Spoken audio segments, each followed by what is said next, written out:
ಕುಮಾರಸ್ವಾಮಿ ಹೇಳಿರೋದು 100ಕ್ಕೆ 100ರಷ್ಟು ಸತ್ಯ. ಒಕ್ಕಲಿಗರನ್ನ ಸಿಎಂ ಮಾಡುವ ಅವಕಾಶವನ್ನ ತಡಿತಾ ಇದ್ದಾರೆ. ಕಾಂಗ್ರೆಸ್ನಲ್ಲಿ ಸಿದ್ದರಾಮಯ್ಯ ಯಾರಿಗೂ ಉಸಿರಾಡೋಕೆ ಬಿಡೋದಿಲ್ಲ. ಸಿಎಂ ಸ್ಥಾನದಿಂದ ಇಳಿಯೋದು ಬಿಡೋದು ಅವರಿಗೆ ಬಿಟ್ಟಿದ್ದು. ಆದರೆ ಇಂತಹ ಮಾತುಗಳನ್ನ ಆಡಬಾರದು ಅಂತೇಳಿ ಕೇಂದ್ರ ಸಚಿವರಾಗಿರುವಂತಹ ವಿ ಸೋಮಣ್ಣ ಅವರು ಹೇಳಿಕೆಯನ್ನ ಕೊಟ್ಟಿದ್ದಾರೆ. ದೆಹಲಿಯಲ್ಲಿ ಮಾತನಾಡಿದ್ರು ವಿ ಸೋಮಣ್ಣ.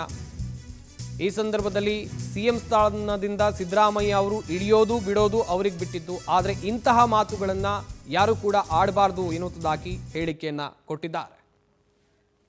ನಮ್ಮ ರಾಜ್ಯಕ್ಕೆ ಸಿದ್ದರಾಮಯ್ಯ ದಾರಿ ತಪ್ಪಿದ ಮಗ ಆಗ್ಬಿಟ್ಟರು. ದಾರಿ ತಪ್ಪಿದ ಮಗ, ಮಾತು ತಪ್ಪಿದ ವ್ಯವಸ್ಥೆಯಲ್ಲಿ ಇವರಿದ್ದಾರೆ.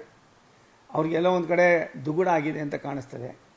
ಯಾವ್ಯಾವ ಟೈಮ್ ಏನೇ ನೋಡಿಬೇಕೋ ಹೊಡ್ಕೊಂಡು 17 ವರ್ಷ ಫೈನಾನ್ಸ್ ಮಿನಿಸ್ಟರ್ ಆಗಿ ಇವತ್ತು ಏನೆಲ್ಲ ಆಟ ಆಡ್ತಿರಲ್ಲ, ಇದು ಎಷ್ಟು ಮಟ್ಟಿಗೆ ಸರಿ? ನಿಮಗೆ ನೀವೇನು ಶಾಶ್ವತನ?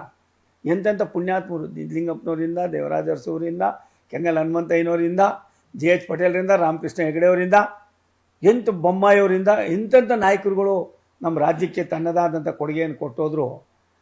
ಅವ್ರು ಯಾರು ನಿಮ್ಮ ಗಮನಕ್ಕೆ ಬರ್ತಾ ಇಲ್ವಾ? ನೀವೇನು ಇನ್ನೂ ಒಂದು 100 ವರ್ಷ ಇರ್ತೀರಾ? ಯಾಕೆ ಈ ಕೊನೆ ಹಂತದಲ್ಲಿ ಈ ಥರ ಎಲ್ಲರ ಕೈಲೂ ಕೂಡ ನೀವು ಈತನೇ ಸಿದ್ದರಾಮಯ್ಯನ, ಇವರೇನ ಸಿದ್ದರಾಮಯ್ಯನ ಭಾಷೆನ ಅನ್ನೋ ಮಟ್ಟಕ್ಕೆ ಹೋಗ್ತಾ ಇದ್ದೀರಿ. ನಿಮ್ಗೆ ಸ್ವಲ್ಪ ಅದ್ರ ಬಗ್ಗೆ ಯೋಚನೆನೇ ಇಲ್ವಾ? ಒಂದು ಸಾರಿ ಒಕ್ಕಲಿಗರಬೇಕು, ನಿಮ್ಗೆ ಯಾವಾಗ ಏನೇನು ಬೇಕು ಸಮಯಕ್ಕೆ ತಕ್ಕಂತೆ ತಮ್ಮ ದಾಳವನ್ನು ಓಡಿಸ್ತಕ್ಕಂಥ ಒಂದು ನಾನು ತಪ್ಪು ತಿಳ್ಕೊಬೇಡಿ, ನಿಮ್ಮ ದುರ್ಬುದ್ಧಿ ಅದಕ್ಕೆ ಬೇರೆ ಬೇರೆ ಅರ್ಥ ಬರ್ತದೆ. ಇದು ಒಳ್ಳೆಯದಲ್ಲ. ನಿಮ್ಮ